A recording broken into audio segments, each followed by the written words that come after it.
جب میں آخری ٹیوشن پڑھا کر نکلا تو میرے سر میں شدید درد ہو رہا تھا۔ تھکن اور کوفت سے میری بری حالت تھی۔ رات کے 11:30 بج رہے تھے اور نیند سے میری آنکھیں جل رہی تھیں۔ یہاں سے مجھے گھر پہنچنے میں تقریباً 1 گھنٹہ لگنا تھا۔ 12:30 کے آس پاس گھر پہنچنے کے بعد مجھے کھانا کھا کر جلد ہی سونا ہوتا تھا، کیونکہ صبح 6 بجے مجھے پھر جاگنا ہوتا تاکہ میں تیار ہو کر اسکول پہنچ سکوں جہاں میں ریاضی کا استاد تھا۔ اب تک آپ کو اتنا اندازہ ہو گیا ہوگا کہ میرا تعلق ایک سفید پوش گھرانے سے ہے، جہاں عموماً لوگ اپنی بقا اور فنا کی توگ و دو میں مصروف رہتے ہیں۔ میرا بھی کچھ یہی حال تھا۔ والد صاحب سادہ طبیعت کے آدمی تھے، لے دے کر پوری زندگی میں یہ 80 گز کا مکان جوڑ پائے تھے۔ حالانکہ وہ جس محکمے سے وابستہ تھے چاہتے تو بہت کچھ کر سکتے تھے، لیکن انہوں نے عیش و آرام پر اپنی ایمانداری کو فوقیت دی، جس کا نتیجہ آج یہ تھا کہ مجھے دن میں 16 گھنٹے اسکول اور ٹیوشن میں سر کھپانا پڑتا، تب کہیں جا کر مہینے بعد کچھ معقول رقم ہاتھ آتی۔ بڑے بھائی اپنی ذمہ داریوں کو نبھانے کے بجائے پسند کی شادی کر کے الگ ہو گئے تھے۔ میری آمدنی کے علاوہ ابا کی پینشن اور اوپری منزل جو ہم نے کرائے پہ دی ہوئی تھی اس سے کچھ رقم ہاتھ آتی تھی، جس سے گھر چل رہا تھا۔ میں گھر میں سب سے چھوٹا تھا۔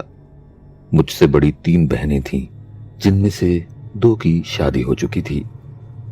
گو میں جانتا تھا کہ میں نے اپنی استطاعت سے بڑھ کر خود ہی ہر کام کا بوجھ خود پر لادا ہوا ہے، لیکن میرے پاس اور کوئی چارہ بھی نہیں تھا۔ مجھے سونے کے لیے تقریباً 4 سے 5 گھنٹے ملتے تھے، جس کی وجہ سے کبھی کبھار میں بچوں کو ٹیوشن پڑھاتے وقت بھی نیند میں جھوم رہا ہوتا تھا۔ 2 ماہ پہلے میں نے بھاگ دوڑ کر کے ایک اور ٹیوشن حاصل کر لی تھی، جس کی وجہ سے میری تھکن میں اور اضافہ ہو گیا تھا۔ یہ جو نئی ٹیوشن ہاتھ لگی تھی ایک لڑکی کی تھی۔ رابعہ 10ویں جماعت کی طالبہ تھی اور ریاضی میں کمزور تھی۔ میں اس کے گھر رات کو تقریباً 10 ساڑھے 10 بجے پہنچتا۔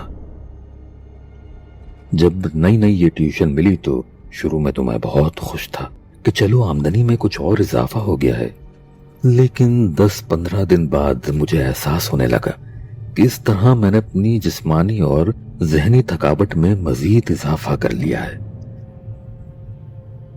رابعہ کو میں عموماً اس کے گھر کے ڈرائنگ روم میں پڑھایا کرتا تھا، لیکن جب کبھی بجلی غائب ہو جاتی تو مجھے اس کے بیڈ روم میں جا کر بیٹھنا پڑتا، کیونکہ ان کے گھر میں UPS کا کنیکشن صرف بیڈ رومز میں ہی تھا۔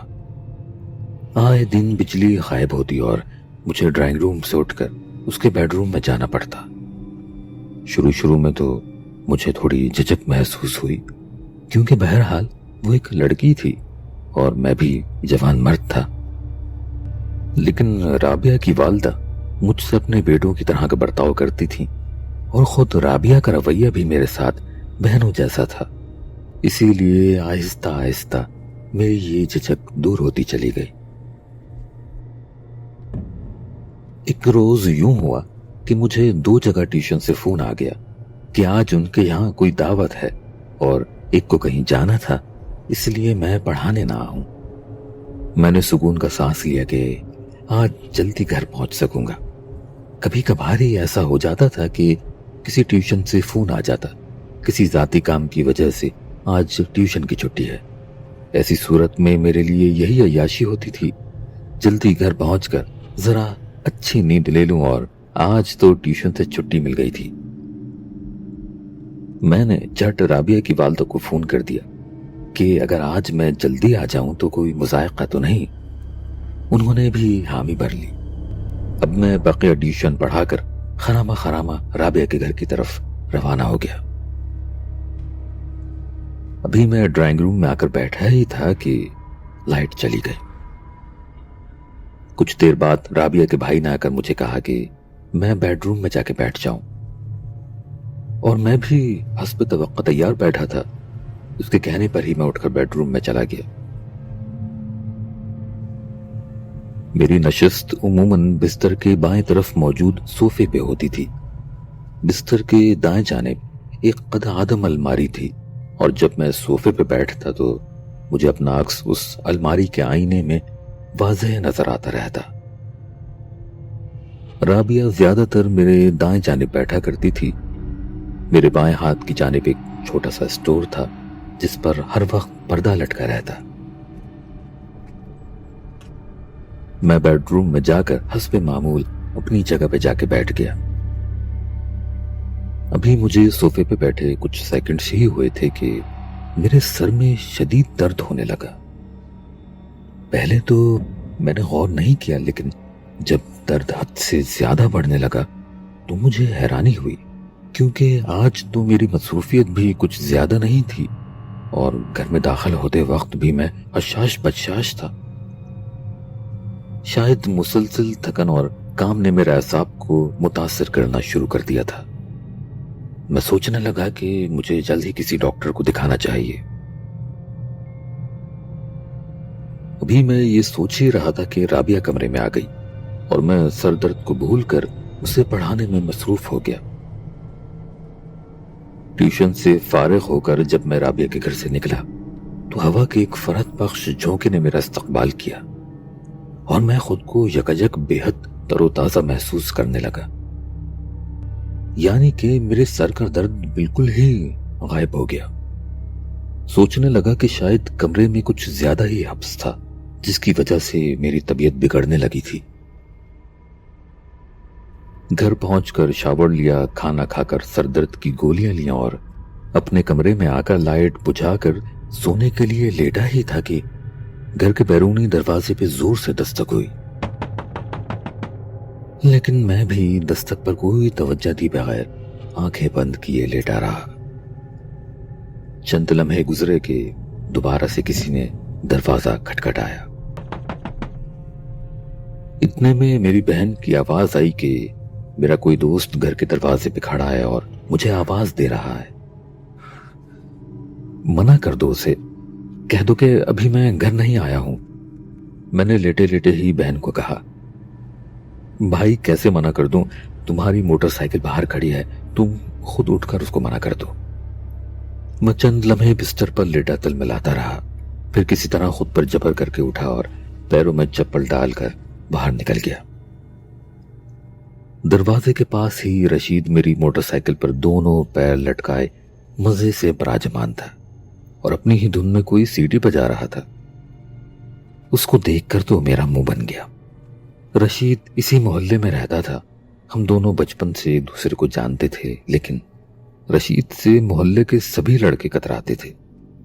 جب وہ دوستوں میں آ کر بیٹھتا تو سارے دوست تھوڑی تھوڑی دیر بعد بہانے بنا کر اٹھنا شروع کر دیتے۔ رشید ویسے تو دل کا برا نہیں تھا، لیکن اس کی دماغ کھانے کی بڑی بری عادت تھی۔ ساتھ ہی وہ دوستی کے ناطے دوستوں کی چیزوں پر اپنا پورا حق سمجھتا تھا اور کسی بھی دوست سے کوئی بھی قیمتی چیز دھڑلے سے مانگ لیتا۔ شاید یہ بھی گوارا کرنے کے قابل تھا، لیکن استعمال کے بعد وہ چیز جس حالت میں ملتی اسے دیکھ کر غصے کے گھونٹ پینا پڑتے یا صبر کرنا پڑتا۔ اور تو اور اگر کوئی دوست اپنی چیز مانگنے رشید کے گھر جا پہنچتا تو وہاں رشید کے ابا الگ جھیلنے پڑتے، اندر سے ہی چلانا شروع کر دیتے، کیسے آوارہ لڑکوں کو دوست بنا رکھا ہے، ہر وقت بے وقت گھر پہنچ جاتے ہیں، رشید تو انہی دوستوں کی صحبت میں رہ کر دن بدن بگڑ رہا ہے۔ اب دروازے کے باہر دوست شرمندہ ہو کر واپس لوٹ جاتے۔ یہی کچھ وجوہات تھیں جن کی وجہ سے رشید کو وہاں دیکھ کر میرا منہ بن گیا تھا۔ ارے بلال، کہاں غائب ہو اتنے دنوں سے؟ کل بھی گھر کے 2 چکر لگا کر گیا تھا لیکن تم نہیں ملے، بڑا ضروری کام ہے یار تم سے۔ آج تمہاری بائک باہر کھڑی دیکھی تو میں نے سوچا کہ آج تو تم گھر پر ہی ہوگے۔ جب میں نے اس کی کوئی بات کا جواب نہ دیا تو کہنے لگا، اچھا چلو کوئی بات نہیں، میں وسیم سے پوچھ لیتا ہوں، تمہاری طبیعت تو بہت خراب لگ رہی ہے۔ میں نے بھی چہرے پہ سخت تکلیف کا علمداری کرتے ہوئے اس سے ہاتھ ملایا اور مظلوم منہ بنا کر گھر میں واپس آ گیا۔ اگلے روز پھر اس طرح مصروفیت کا آغاز ہو گیا۔ رات کو جب میں گھر پہنچا تو اس قدر تھکا ہوا تھا کہ اگلے روز جاگنے کے خیال سے ہی کوفت ہونے لگی۔ وقت پر اٹھنا کم از کم میرے لیے تو بڑا دل گردے کا کام تھا۔ اب اکثر ایسا ہونے لگا تھا کہ سارا دن گزارنے کے بعد جب رابعہ کو ٹیوشن پڑھانے پہنچتا تو میری ہمت جواب دے جاتی۔ اس کے گھر کی گھنٹی بجاتے ہی میں دل ہی دل میں دعا کر رہا ہوتا کہ کاش آج یہ لوگ گھر پہ موجود نہ ہوں۔ اور پھر کچھ روز بعد میرے ساتھ ایک کے بعد ایک کئی ایسے واقعات پیش آئے جنہوں نے میری زندگی تہوبالا کر کے رکھ دی۔ اس روز حسب معمول رابعہ کی ٹیوشن پڑھاتے وقت میں تھکن اور نیند سے بے حال تھا۔ رابعہ کو میں نے کچھ سوال حل کرنے کے لیے دیے تھے اور وہ بھی سر جھکائے انہیں حل کرنے میں مصروف تھی، اور یوں ہی بیٹھے بیٹھے مجھے کچھ دیر کے لیے اونگ سی آ گئی۔ نہ جانے میں کتنی دیر اسی طرح بیٹھا اونگتا رہا کہ اچانک کسی نے مجھے زور سے دھکا دیا اور میں ہڑبڑا کر رابعہ پر گرتے گرتے بچا۔ رابعہ بھی کام کرتے کرتے چونک گئی اور سوالیہ نظروں سے میری طرف دیکھنے لگی۔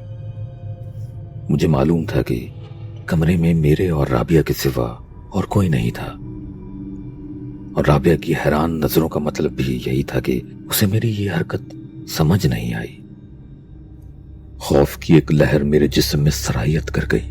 بے اختیار منہ ہی منہ میں 4 قل اور آیت الکرسی پڑھنا شروع کر دی۔ میری ہمت نہیں ہو رہی تھی کہ میں پلٹ کر دیکھتا کہ مجھے دھکا کس نے دیا ہے۔ کیا ہوا ہے سر؟ آپ اچانک پریشان کیوں ہو گئے ہیں اور آپ منہ ہی منہ میں کیا پڑھ رہے ہیں؟ میں نے اشارے سے اسے چپ رہنے کے لیے کہا اور مسلسل منہ ہی منہ میں آیت الکرسی پڑھتے پڑھتے بڑی مشکل سے ہمت جمع کر کے پیچھے پلٹ کر دیکھا۔ اس وقت مجھے جو منظر نظر آیا اسے دیکھ کر تو میری روح ہی فنا ہو گئی۔ آج سوچتا ہوں کہ میں اس وقت کمرے سے اٹھ کر بھاگ کیوں نہیں گیا تھا۔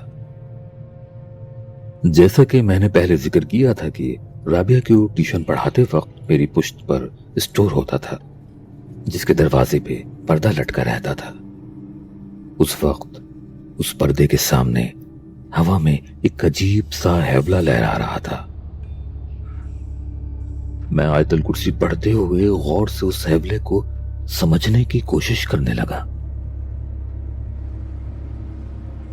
وہ ایک عورت کا ہیولہ تھا جس نے لمبا سا سفید لبادہ پہنا ہوا تھا۔ اس کے لمبے بال اس کے چہرے کے چاروں طرف لہرا رہے تھے اور وہ مجھے ہی گھور رہی تھی۔ چند لمحے تک مجھے گھورنے کے بعد وہ تیزی سے ہوا میں لہراتی ہوئی میری طرف لپکی اور پھر کچھ فاصلے پہ ایک دم سے رک گئی، جیسے کسی چیز نے اس کو پکڑ لیا ہو۔ سر آپ اس طرف کیوں دیکھ رہے ہیں اور آپ زور زور سے آیت الکرسی کیوں پڑھ رہے ہیں؟ میں نے گردن گھما کر رابعہ کو دیکھا۔ وہ بھی پریشان اور کسی حد تک خوفزدہ نظر آ رہی تھی۔ میں نے اشارے سے اسے صبر کرنے کے لیے کہا اور دوبارہ گردن موڑ کر اس عورت کے حوالے کو دیکھا، لیکن اب وہاں پہ کچھ بھی نہیں تھا۔ میں نے آنکھیں پھاڑ کر ادھر ادھر دیکھنے کی کوشش کی، مگر اب سب کچھ پہلے جیسا تھا۔ اس وقت تو مجھے یہ بھی شبہ ہونے لگا کہ شاید میں نے یہ سب خواب میں دیکھا ہے اور میری آنکھ لگ گئی تھی، لیکن عقل اس بات کو جھٹلا رہی تھی۔ میرے کندھے پہ جس طرف دھکا لگا تھا وہاں ابھی بھی ہلکا ہلکا درد ہو رہا تھا۔ ایسا لگ رہا تھا کہ ابھی بھی وہ عورت کمرے میں تو موجود ہے لیکن بس مجھے دکھ نہیں رہی۔ اب جو میں نے رابعہ کی طرف دیکھا تو وہ بھی حیرت سے آنکھیں پھاڑے میری طرف دیکھ رہی تھی کہ آخر میں کس طرح کی حرکتیں کرنے لگ گیا ہوں۔ رابعہ بیٹا، پریشان ہونے کی ضرورت نہیں ہے، بس کبھی کبھار دل میں کوئی وسوسہ یا کوئی ڈرا دینے والا شیطانی خیال آتا ہے تو میں اس طرح کی آیت الکرسی پڑھنا شروع کر دیتا ہوں۔ چھوڑو، پریشان نہیں ہو، اپنی کاپی دکھاؤ، میں ذرا دیکھوں تم نے سوال کس طرح حل کیے ہیں۔ میں نے بات بدلتے ہوئے اس سے کہا، ایک تو میں نہیں چاہتا تھا کہ وہ خوف زدہ یا ہراساں ہو، دوسری وجہ یہ تھی کہ اگر اسے میری بات کا یقین نہیں آیا تو میرا اچھا خاصا مذاق بن جائے گا۔ نہیں سر، آپ ضرور کچھ چھپا رہے ہیں، آپ کے ساتھ کچھ بات ضرور ہوئی ہے جس کی وجہ سے آپ اتنا پریشان لگ رہے ہیں۔ نہیں بیٹا، پریشان نہیں ہو، میرے ساتھ کچھ بھی نہیں ہوا ہے۔ اب بحث بند کرو اور پڑھائی پر دھیان دو۔ سر، آپ میری بات سنیے، کیا آپ کو کوئی پراسرار وجود پریشان کر رہا ہے؟ اب میں نہ چاہتے ہوئے بھی ایک دم چونک پڑا۔ آپ کو یہاں آتے ہوئے ابھی کچھ ماہ ہوئے ہیں۔ یہ کمرہ جہاں ہم بیٹھے ہیں پچھلے سال تک صرف اسٹور کے طور پہ استعمال ہوتا تھا۔ پچھلے سال جب بڑے بھائی کی شادی ہوئی تو ایک اضافی کمرے کی ضرورت پڑی اور نتیجتاً اس کمرے کو میرے بیڈ روم کے طور پہ منتخب کر لیا گیا۔ شروع میں تو سب کچھ ٹھیک تھا، مگر آہستہ آہستہ مجھے احساس ہونے لگا کہ میرے علاوہ بھی کمرے میں کوئی موجود ہوتا ہے۔ ایسا لگتا ہے کہ کوئی چھپ کر مجھے گھور رہا ہے۔ شروع میں تو میں اس بات کو نظر انداز کر دیتی تھی، لیکن پھر اس کے بعد میرے ساتھ ایسے کئی واقعات ہوئے کہ مجھے یقین کرنا پڑا کہ یہ میرا وہم نہیں ہے۔ اکثر میری چھوٹی موٹی چیزیں غائب ہونے لگیں، اور جب میں ڈھونڈ کر تھک جاتی تو ایک آدھ روز بعد اس جگہ سے مل جاتی جہاں سے غائب ہوئی تھی۔ رات کو سوتے وقت میں جو چادر اوڑھتی ہوں وہ خود بخود سرکنے لگتی ہے، کھڑکی اور دروازے خود بخود کھل جاتے ہیں۔ میں خود ان واقعات سے بہت خوفزدہ ہو گئی ہوں۔ میں نے کئی بار امی اور بھائی کو ان واقعات کے بارے میں بتایا ہے، لیکن انہوں نے میری بات کا یقین نہیں کیا۔ الٹا انہوں نے میرا مذاق بنایا کہ ہر وقت الٹی سیدھی فلمیں دیکھ کر میرا دماغ خراب ہو گیا ہے۔ کئی بار ناکام کوشش کے بعد میں نے گھر والوں کو ان واقعات کا بتانا چھوڑ دیا ہے، لیکن اب بھی آئے دن میرے ساتھ کوئی نہ کوئی پراسرار واقعہ پیش آتا رہتا ہے، اور میں اس کمرے میں آنے سے بھی خوفزدہ ہو جاتی ہوں۔ سر، اگر آپ نے واقعی کچھ دیکھا ہے تو میری امی اور بھائی کو بتائیں، تاکہ انہیں یقین آ سکے کہ میں جھوٹ نہیں بولتی ہوں۔ اب رابعہ نے جو یہ سب باتیں بتائیں تو اس سے اس بات کی تصدیق ہو گئی تھی کہ میں نے اونگتے ہوئے کوئی خواب نہیں دیکھا تھا۔ ابھی کچھ دیر پہلے میرے ساتھ جو کچھ ہوا تھا وہ 100% حقیقت پر مبنی تھا۔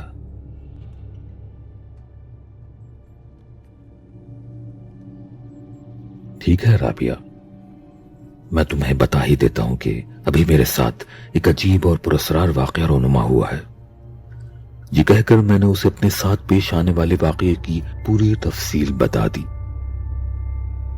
سر، آپ کو تو وہ وجود نظر بھی آ گیا ہے، مجھے تو صرف محسوس ہوتا ہے۔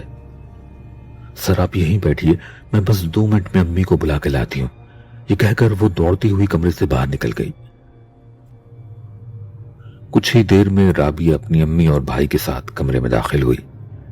اس کی امی کے چہرے پہ کوئی خاص تاثر نہیں تھا، البتہ اس کے بھائی کے چہرے پر ہلکی سی مسکراہٹ تھی، جیسے اسے یقین ہو کہ یہاں سب کچھ مذاق ہو رہا ہے۔ جی سر، رابعہ بتا رہی ہے کہ آپ کے ساتھ بھی کوئی پراسرار واقعہ پیش آیا ہے۔ جی، رابعہ بالکل درست کہہ رہی ہے۔ سر، برا نہیں مانیے گا، میں آپ کو اچھا خاصا میچور انسان سمجھتی تھی، لیکن آپ بھی رابعہ کے ساتھ اس ڈرامے میں شریک ہو گئے ہیں۔ اس طرح کی حرکتیں تو نوخیز لڑکے لڑکیاں ہی کیا کرتے ہیں تاکہ وہ دوسروں کی توجہ کا مرکز بن سکیں۔ آپ کو بھلا یہ سب کرنے کی کیا سوچی ہے؟ رابعہ کی امی طنزیہ مسکراہٹ کے ساتھ کہتی چلی گئی۔ دیکھیے، اس واقعے سے پیشتر رابعہ نے مجھ سے ایسی کسی بات کا ذکر نہیں کیا تھا۔ یہ تو آج ہی اس واقعے کے بعد معلوم ہوا ہے کہ رابعہ کو بھی یہ چیزیں خوفزدہ کر رہی ہیں۔ لیکن میری یہ بات سن کر بھی رابعہ کی امی طنزیہ مسکراہٹ کے ساتھ کہنے لگی، اچھا چلیں یہ تو بتائیں کہ آپ کے ساتھ ہوا کیا ہے۔ اس کے بعد میں نے سارے واقعے کی تفصیل ان کے سامنے بھی بیان کر دی۔ اور یہ بھی بتایا کہ میں جب پہلے دن سے اس کمرے میں آ رہا ہوں تو میرے سر میں شدید درد ہونے لگتا ہے، اور جب اس سامنے قد آدم آئینے میں اپنے چہرے کو دیکھتا ہوں تو بہت عجیب سا محسوس ہوتا ہے۔ اور برا نہ مانیے، میں کوئی مذاق نہیں کر رہا ہوں، میری مصروفیت مجھے اجازت نہیں دیتی کہ میں اس قسم کے ڈرامے کرتا پھروں، اور نہ ہی یہ میرے مزاج میں شامل ہے۔ میں جو کچھ کہہ رہا ہوں پوری ذمہ داری سے کہہ رہا ہوں۔ اگر آئندہ بھی یہ واقعات پیش آتے رہے اور مجھے ان سے کسی نقصان کا اندیشہ ہوا تو میں رابعہ کو ٹیوشن پڑھانا چھوڑ دوں گا۔ جو بھی ہو، مجھے اپنی جان عزیز ہے، لیکن رابعہ تو یہیں رہے گی۔ آپ لوگ اگر اتنی لاپرواہی برتیں گے تو مجھے شک ہے کہ رابعہ کو شدید نقصان اٹھانا پڑے گا۔ ذرا اس بارے میں سنجیدگی سے سوچئے۔ یہ کہتے ہوئے میں کھڑا ہو گیا اور سلام کرتا ہوا گھر سے باہر کی طرف چلا گیا۔ اس روز گھر آنے کے بعد میں کافی دیر تک اس واقعے کے بارے میں سوچتا رہا۔ پہلے تو یہ سوچنے لگا کہ جیسے تیسے کر کے یہ مہینہ پورا کرتا ہوں اور پھر رابعہ کو ٹیوشن پڑھانا چھوڑ دوں گا۔ تب تک یہ کروں گا کہ جب بھی ان لوگوں کے گھر میں داخل ہوں گا تو وظائف کا سلسلہ شروع کر دوں گا، کیونکہ آج میں اپنی آنکھوں سے دیکھ چکا تھا کہ جیسے ہی میں نے آیت الکرسی پڑھنی شروع کی تھی تو وہ جو بھی چیز تھی میرے قریب نہیں آ سکی تھی۔ اگلے روز رات میں جب میں ٹیوشن پڑھانے پہنچا تو رابعہ نے مجھے ایک چھوٹی سی خوشی کی خبر سنائی کہ میں نے جو کچھ لیکچر اس کی امی کو دیا تھا اس کا ان پر اثر ہو گیا ہے، اور اس جمعے کو وہ گھر پر قرآن خوانی کروا رہی ہیں، تاکہ اگر گھر میں کسی بھی طرح کے بد اثرات ہیں تو وہ دور ہو سکے۔ یہ خبر سن کر میں نے بھی سکون کا سانس لیا۔ اتفاق سے اس روز لائٹ نہیں گئی، اس لیے میں ڈرائنگ روم میں ہی بیٹھا رہا، اور سچ تو یہ ہے کہ میری خود بھی یہی خواہش تھی کہ مجھے اس کمرے میں اب دوبارہ نہ جانا پڑے۔ کافی روز اسی طرح خیر خیریت سے گزر گئے۔ بیچ میں ایک آدھ بار مجھے دوبارہ اس کمرے میں جانا پڑا، اور کمرے میں داخل ہوتے ہی مجھے پھر سے وہی سر درد اور بھاری پن محسوس ہوا تھا۔ آئینے کے عکس میں اب بھی اپنی صورت پریشان اور وحشت زدہ دکھائی دی تھی، لیکن اس کے علاوہ کوئی اور چیز میرے سامنے نہیں آئی۔ اس کے بعد ایک روز ایسا ہوا، صبح سے ہی مطلع برآلود تھا۔ میں نے صبح گھر سے نکلتے وقت دل ہی دل میں دعا مانگی کہ بارش نہ ہو تو بہتر ہے۔ موٹر سائیکل سوار حضرات کے لیے عموماً بارش رحمت نہیں زحمت ثابت ہوتی ہے۔ بہرحال شام ہوتے ہوتے بادلوں نے گرجنا شروع کر دیا۔ غنیمت تھی کہ اب تک بارش شروع نہیں ہوئی تھی۔ رات کو جب میں رابعہ کے گھر کے باہر پہنچا تو ہلکی ہلکی بوندا باندی ہونے لگی۔ ابھی اس کے گھر میں داخل ہی ہوا تھا کہ لائٹ چلی گئی۔ اس کے بھائی نے حسب معمول آ کر مجھے کہا کہ میں رابعہ کے بیڈ روم میں چلا جاؤں۔ رابعہ کچھ دیر میں کچن کے کاموں سے فارغ ہو کر آ جائے گی۔ میرے اعصاب پر اس وقت بارش سوار تھی۔ میں چاہتا تھا کہ جلد از جلد ٹیوشن سے فارغ ہو کر گھر پہنچ جاؤں، کیونکہ مجھے ڈر تھا کہ کسی بھی وقت موسلا دھار بارش شروع ہونے والی ہے۔ یہی سوچتے سوچتے میں جیسے ہی رابعہ کے کمرے میں داخل ہوا، خوف کی ایک سرد لہر میرے پورے جسم میں دوڑ گئی، کیونکہ رابعہ کے بیڈ کے عین اوپر ہوا میں ایک بار پھر ایک حیولہ معلق تھا، لیکن اس بار یہ حیولہ کسی عورت کا نہیں بلکہ ایک مرد کا تھا۔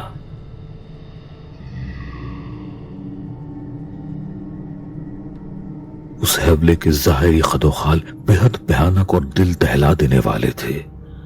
چہرہ گویا گوشت کا مغلوب تھا، جیسے اس چہرے پر ٹرک کا ٹائر گزر گیا ہو۔ سفید لمبے لبادے پر جگہ جگہ خون کے چھینٹے اور دبے موجود تھے۔ ایسا لگتا تھا کہ کسی اسپتال کے مردہ خانے سے کوئی ایکسیڈنٹ شدہ لاش میرے سامنے آ کھڑی ہو۔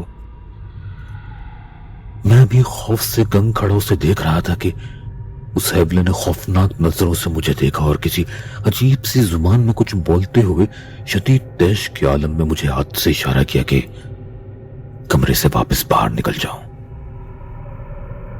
سچی بات تو یہ ہے کہ میں پہلے ہی اس ہیولے کو دیکھ کر دہل کیا تھا، اور پھر جب اس نے مجھے کمرے سے نکلنے کا اشارہ کیا تو میری تو جان نکل گئی۔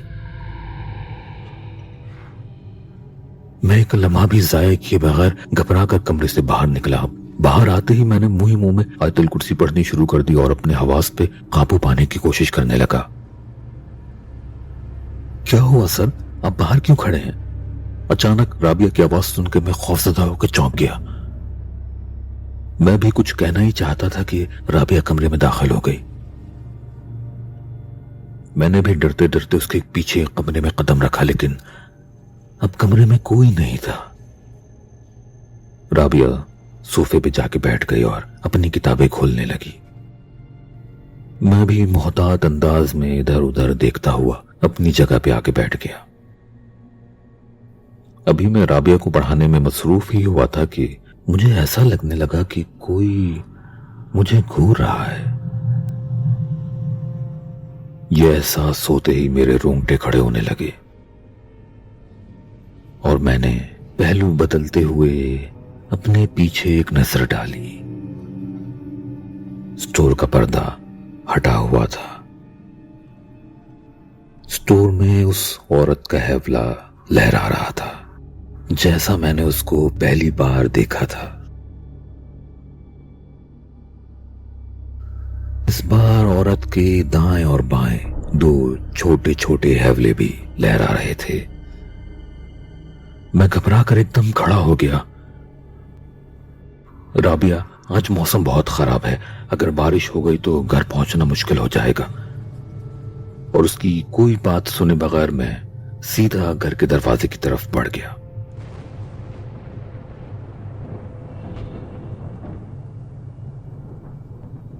ہانپتا کانپتا بارش میں بھیگتا گھر پہنچا۔ اس بات میں تو اب کوئی شک نہیں تھا کہ اس گھر میں کوئی غیر انسانی مخلوق ضرور موجود تھی، اور میں یہ نہیں جانتا تھا کہ وہ جنات ہیں، بدروح، آصف، بھوت پرید یا کوئی شیطانی مخلوق، لیکن ان کی موجودگی میرے مفاد میں کسی طرح بھی اچھی نہیں تھی۔ اس ٹیوشن کی آمدنی میری جان سے زیادہ قیمتی تو بالکل نہیں تھی۔ سوچتے سوچتے میرے ذہن میں مس شمیم کا خیال آیا۔ مس شمیم ہمارے اسکول میں اسلامیات پڑھاتی تھی۔ گو کہ وہ کافی عمر رسیدہ تھی، لیکن بچوں پر ان کا بہت رعب تھا۔ پورے اسکول میں ان کی سخت گیری مشہور تھی، حتیٰ کہ دوسرے اساتذہ سے بھی ان کا برتاؤ ایسا ہوتا جیسے وہ بھی بچے ہوں، لیکن بہرحال دل کی بری نہیں تھی۔ اسکول کے اساتذہ اکثر و بیشتر ان سے اپنے مذہبی اور سماجی مسائل کا تذکرہ کرتے، اور وہ ان کی مشکلات کے لیے کوئی نہ کوئی وظیفہ بتا دیا کرتی۔ میں نے سوچا کہ شاید وہ اس مسئلے کا بھی کوئی حل بتا سکیں۔ دل ہی دل میں یہ سوچا اور طے کیا کہ کل اسکول پہنچتے ہی جیسے ہی فرصت ملی ان سے اس مسئلے کا ذکر ضرور کروں گا۔ اگلے روز اسکول ختم ہونے کے بعد جب بیشتر اساتذہ گھر جا چکے تھے اور اسٹاف روم میں مس شمیم کے علاوہ صرف اکا دکا لوگ باقی تھے، تو میں نے موقع دیکھ کر مس شمیم کو اس واقعے کی تفصیل بتا دی۔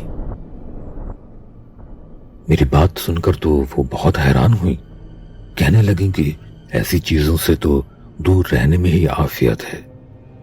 چھوٹے موٹے وظائف سے ان کا کچھ نہیں بگڑتا، بلکہ الٹا جان کے لالے پڑ جاتے ہیں۔ میری مانو تو فوراً اس گھر میں ٹیوشن پڑھانا چھوڑ دو۔ مجھے تو حیرت ہے، اتنا کچھ ہونے کے باوجود تم اب بھی وہاں جا رہے ہو۔ اب میری سختی سے تاکید ہے کہ کل سے وہاں بالکل مت جانا۔ اتنا کہہ کر وہ اسٹاف روم سے باہر نکل گئی۔ میں ان کو باہر کی طرف جاتا ہی دیکھ رہا تھا کہ ذوالقرنین کی آواز سن کر چونک گیا۔ معاف کرنا بلال، کیا میں تمہارے پاس بیٹھ سکتا ہوں؟ ذوالقرنین ہمارے اسکول میں سائنس کے ٹیچر تھے، ابھی اسکول جوائن کیے انہیں کچھ ہی عرصہ ہوا تھا، لیکن اپنی زندہ دلی اور پراعتماد شخصیت، پرخلوص طبیعت کے باعث جلد ہی بچوں اور اساتذہ کو اپنا گرویدہ بنا لیا تھا۔ ہاں بیٹھو، کیا بات ہے، بولو۔ بلال، دراصل تمہاری اور مس شمیم کی باتوں کی آواز مجھ تک بھی آ رہی تھی۔ معاف کرنا، میں نے دانستہ تمہاری باتیں نہیں سنی، لیکن میں تمہیں ایک مشورہ دینا چاہتا ہوں۔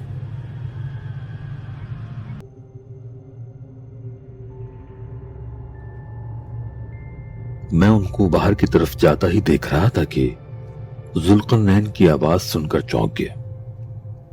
معاف کرنا بلال، کیا میں تمہارے پاس بیٹھ سکتا ہوں؟ ذوالقرنین ہمارے اسکول میں سائنس کے ٹیچر تھے۔ ابھی اسکول جوائن کیے انہیں کچھ ہی عرصہ ہوا تھا، لیکن اپنی زندہ دلی اور پراعتماد شخصیت، پرخلوص طبیعت کے باعث جلد ہی بچوں اور اساتذہ کو اپنا گرویدہ بنا لیا تھا۔ ہاں بیٹھو، کیا بات ہے، بولو۔ ہاں بلال، دراصل تمہاری اور مس شمیم کی باتوں کی آواز مجھ تک بھی آ رہی تھی۔ معاف کرنا، میں نے دانستہ تمہاری باتیں نہیں سنی، لیکن میں تمہیں ایک مشورہ دینا چاہتا ہوں۔ اگر تمہارا ارادہ اس ٹیوشن کو جاری رکھنے کا ہے تو اس گھر میں جانے میں کوئی مذائقہ نہیں ہے۔ کیا بات کر رہے ہو ذوالقرنین؟ اگر تم نے ہماری ساری باتیں سن لی ہیں اور یہ سب سننے کے بعد بھی تم کہہ رہے ہو کہ مجھے وہاں جاتے رہنا چاہیے۔ بلال، ایک بات بتاؤ، کیا تمہیں ان چیزوں نے کبھی کوئی نقصان پہنچایا ہے؟ نہیں ذوالقرنین، ابھی تک تو نہیں، بس اب تک مجھے صرف ڈرایا ہی ہے۔ اور بلال، ایسا کیوں ہے؟ کیوں اب تک انہوں نے تمہیں کوئی نقصان نہیں پہنچایا؟ دیکھو ذوالقرنین، مجھے اس کی کوئی خاص وجہ تو معلوم نہیں، میں تو بس اللہ کا شکر ادا کرتا ہوں کہ اب تک انہوں نے مجھے کوئی نقصان نہیں پہنچایا ہے۔ بلال، میری بات سمجھو، اس کی وجہ تم جانتے ہو۔ بقول تمہارے ان چیزوں کے سامنے آتے ہی تم آیت الکرسی اور دیگر آیات کا ورد شروع کر دیتے ہو۔ یہی وجہ ہے کہ یہ چیزیں تمہیں کوئی نقصان نہیں پہنچا سکتی۔ دوسری وجہ میری سمجھ میں یہ بھی آتی ہے کہ ان چیزوں کا تم سے کوئی جھگڑا نہیں ہے، بس انہیں تمہارا اپنے مسکن میں آنا پسند نہیں ہے، اس لیے وہ تمہیں صرف اتنا پریشان کرتے ہیں کہ تم ان کے پاس جانا چھوڑ دو۔ اگر تم اس بیڈ روم میں جانا چھوڑ دو تو شاید مسئلہ حل ہو سکتا ہے۔ ویسے ذوالقرنین، تم کہہ تو ٹھیک رہے ہو، کیونکہ جب تک میں ڈرائنگ روم میں بیٹھا رہتا ہوں اس وقت تک تو مجھے کچھ بھی محسوس نہیں ہوتا ہے۔ یہ تمام واقعات تو رابعہ کے کمرے میں ہی ہمیشہ پیش آئے ہیں۔ تو پھر تم ڈرائنگ روم میں ہی پڑھایا کرو، ساتھ ہی آیت الکرسی کا ورد کرتے رہا کرو۔ مس شمیم کی میں بہت عزت کرتا ہوں، لیکن یہاں میں ان سے اختلاف کروں گا کہ چھوٹے موٹے وظائف ایسی چیزوں کا کچھ بگاڑ نہیں سکتے۔ قرآن پاک کا ہر لفظ ایسے سینکڑوں ہزاروں شیطانوں پر بھاری ہے، اور پھر سب سے بڑی بات ہے تمہاری نیت۔ میرا تو تمہیں یہی مشورہ ہے، باقی تم اپنے معاملات کو بہتر سمجھ سکتے ہو۔ ذوالقرنین کی بات کسی حد تک درست تھی، اسی لیے میں نے ٹیوشن جاری رکھنے کا فیصلہ کیا، لیکن ساتھ ہی میں نے یہ سوچا کہ اب اس کمرے میں بیٹھ کر نہیں پڑھاؤں گا۔ اس روز جب میں رابعہ کے گھر گیا تو اس کا بھائی میرا منتظر تھا۔ میرے آتے ہی وہ سیدھا مجھے اپنے بیڈ روم میں لے گیا۔ سر، میں آپ سے کچھ بات کرنا چاہتا ہوں۔ ہاں ضرور، بولو۔ وہ آپ نے بتایا تھا کہ رابعہ کے کمرے میں داخل ہوتے ہی آپ کو محسوس ہوتا ہے کہ یہاں کوئی ہے۔ ہاں، میں نے تم کو کہا تھا اور بالکل سچ کہا تھا، مجھے واقعی ایسا محسوس ہوتا ہے۔ تو پھر بتائیے کہ اس کمرے میں تو آپ کو کوئی بات محسوس نہیں ہو رہی؟ دراصل آج دوپہر کو میں اتفاقاً رابعہ کے کمرے میں گیا تھا، اور وہاں میرے ساتھ بھی کم و بیش ایسا ہی واقعہ پیش آیا ہے جیسا آپ کے ساتھ ہوا تھا۔ وہ واقعہ دہرانے کی تو مجھ میں ہمت نہیں ہے، بس آپ سے میں یہ تعاون چاہتا ہوں کہ آپ ذرا محسوس کر کے یہ بتا دیں کہ کہیں اس کمرے میں بھی تو کچھ نہیں ہے۔ تو بیٹا گویا آپ مجھے ابھی اس کمرے میں اس لیے لے کر آئے ہیں تاکہ میں یہ محسوس کر سکوں کہ آپ کے کمرے میں تو کوئی ایسی نادیدہ ہستی موجود نہیں۔ آج سے پہلے آپ کی بہن دن رات یہ تکلیف جھیلتی رہی، لیکن آپ نے اس کی اس بات کا یقین نہیں کیا۔ آج آپ کے ساتھ پہلی بار ہوا ہے تو آپ کی یہ حالت ہے۔ سر مجھے اپنی غلطی کا احساس ہے اور میں اس کے سدباب کے لیے ہر ممکن کوشش کروں گا، لیکن آپ میری مجبوری سمجھیے۔ ٹھیک ہے فرمان، میں دیکھتا ہوں کہ آپ کی کس حد تک مدد کر سکتا ہوں، میں نے یہ کہا اور گہری نظروں سے کمرے کا جائزہ لینے لگا۔ لیکن اس کمرے میں کوئی ایسی بات نہیں تھی جو مجھے محسوس ہوتی۔ اس کے بعد وہ مجھے ایک دوسرے بیڈ روم میں لے گیا اور وہاں بھی مجھے کچھ محسوس نہیں ہوا۔ دوسرے بیڈ روم سے نکلنے کے بعد وہ مجھے اوپری منزل کے کمرے میں لے گیا، اور یہاں کمرے میں داخل ہوتے ہی میری طبیعت گھبرانے لگی اور سر میں شدید درد ہونے لگا۔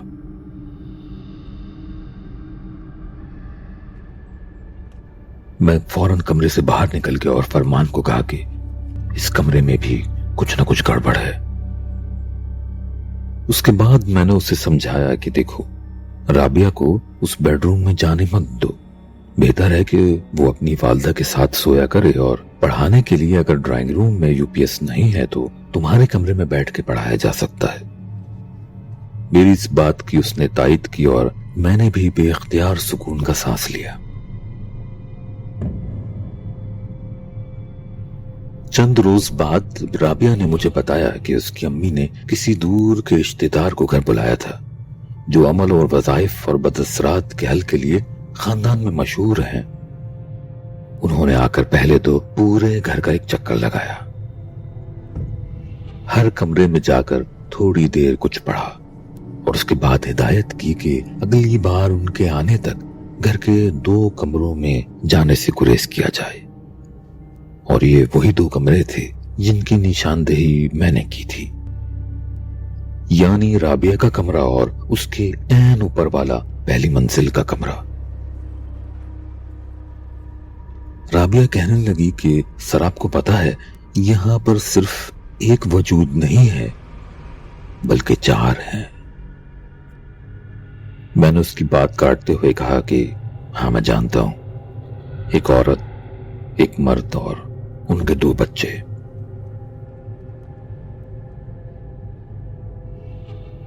سر آپ بالکل صحیح کہہ رہے ہیں، مگر یہ بات آپ کو کیسے پتا؟